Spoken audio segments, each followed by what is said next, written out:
Hey everyone, it's Average Gatsby, and welcome to my Dragon Age Origins guide. This is going to be the guide to the Tower of Ishal. So let's get started. I'll be showing off all my statistics and everything for my main character.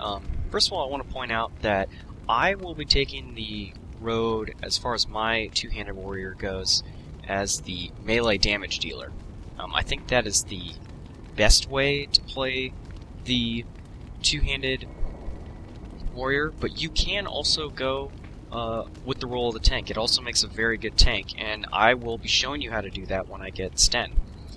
But to that end, all you're going to be doing is putting points in strength. Strength is all you need, and that's the only thing I'm going to be leveling up for a long time. You can see my skills right here. One thing you're going to notice, I've taken powerful and precision striking. I'm not going to be taking taunt or threaten or any of those other powers. You might as well not really waste your time on those, because you want to get your two-handed tree filled up as fast as possible. And that's exactly what I'll be doing. Another thing I want to note is that there's a little bit of overlap between Indomitable and precision striking. And what I mean by that is Indomitable will add to your damage, whereas precision striking will add to your accuracy. And really, if you think about it, it's two sides of the same coin, in a way. And to that end, though, if your two-handed warrior is not going to be taking that many hits, in the beginning of the game, precision striking is going to be a better choice for you. Now, after you start getting more points in strength and your attack score goes up, then you're going to be switching back to Indomitable to take that to take the damage increase, because you're not going to be missing attacks anymore. But in the beginning of the game, you tend to miss a lot, and so it's best to go with precision striking. Now I'm going to be showing off my tactics set up here. My dog's name is .com. That's just what I decided to name him. His tactics aren't really that important. Now, Alistair's tactics are pretty important. I don't want him to drop below a certain amount of health, and rather than do the health potions manually, I have it selected there to when it drops below 50%. Now you notice I have, if someone is attacking the player character, he'll use Shield Bash on the enemy, and if someone is attacking the Circle Mage, he'll use Shield Pummel. That's just because I don't want there to be a cooldown overlap between the two. Now, for my Circle Mage, I could have set the Circle Mage to use Weaken as well. I didn't do that. I kind of wish I did, but it's definitely a viable option. But at the same time, the Circle Mage did plenty of damage just sitting in the back casting spells. And if you need to go back and look at any of those tactics, feel free to pause and check them out. It's pretty important that you get your tactics set up. I would advise that all of your characters you have set up, that they give themselves health potuses at the least at 50%. Any lower than that, and there's just a really good chance that it'll get killed outright. And later on, I'm going to actually bump that up to 75% when I'm fighting the Ogre. So, for this first section, as you can see, my two-handed warrior is actually not getting hit as much as you'd think, because the knockdown effect from Alistair's Shield Bash creates a heck of a lot of threat. And it's just really nice that happens that way. Sometimes it'll confuse Alistair, because he will walk over to one target and use, for example, walk over, Shield Pummel a enemy attacking the Circle Mage, and then walk all the way back over to me and use the Shield Bash. And this is something I wanted to point out right here, is real quick, if you hit the tab button, you can see all the crates, anything that's selectable, basically, anything that's available for pickup. Someone gave me that tip, and so I'm just showing it in action. Now right here, I'm going to show you how I like to generate threat at the start of a fight. It's tempting to just run in there and start attacking away with your sword, but really it's best many times to sort of wait and let the enemy come to you.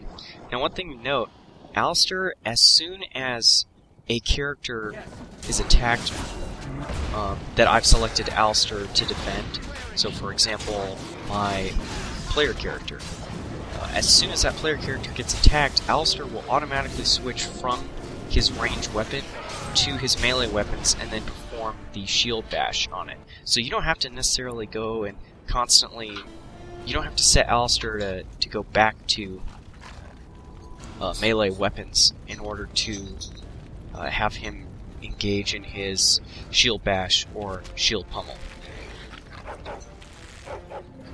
And right here, just moving in, you don't really want to get in archery type contest with these genlocks. I mean, you're not spec'd at all to be an archer, and so you might as well, if you fire a couple shots. If they're not going to run towards you, then it's probably best for you to charge in. One thing, I have bought at this point every available health potus that I could up to this point in the game from the what's his name? The quartermaster. And that's going to be pretty important. You also get herbalism from the Circle Mage, and I recommend that you buy probably about 10 flasks if you can afford it. I didn't buy that many because I didn't think I need them, and I ended up not needing them. But your Circle Mage does not have a healing spell, and so he's got to be a damage dealer, but you can kind of make up for that by just making more health potuses. We're going to loot these enemies here, and then we will make our way inside of the tower. And right here I'm just showing how I leveled up. Notice I put all my points in strength, and then come down here, and I'm trying to gave myself stunning blows. Just wanted to... Oh no, I'm sorry. Not stunning blows. Shattering blows. That's because I want, as soon as I can, to get points in Sunder Armor. But I didn't give myself powerful swings simply because powerful swings reduces your accuracy so much at this point. Later on it'll be good, but at this point it reduces your accuracy so much that it's not even worth it. Now, I've seen other videos that talk about how you want to get your party across that trap as soon as possible. I think it's a bad idea.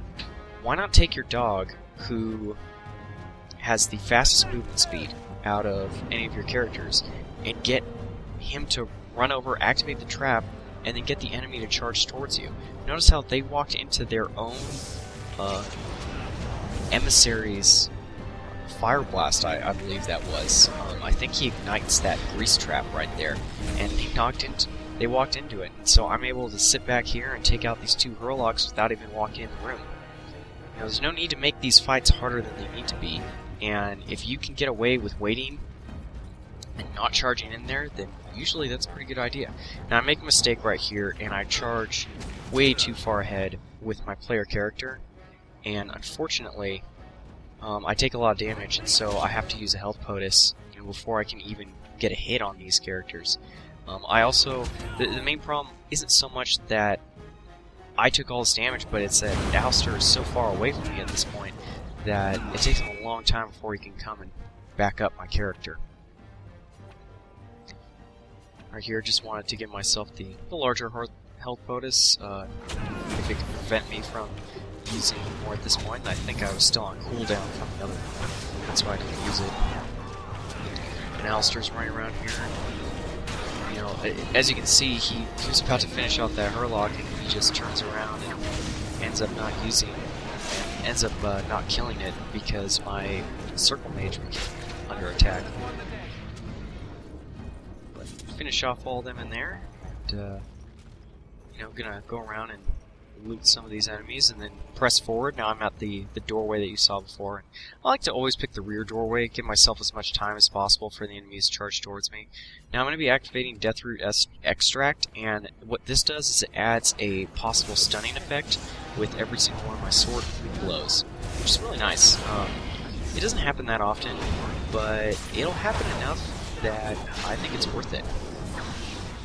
I think it definitely makes a factor. Now, right here, I really wish I had Indomitable activated, because these guys just take an opportunity to wail on me and repeatedly knock me down, and that's really the worst thing that can happen to you, is just repeated knockdowns.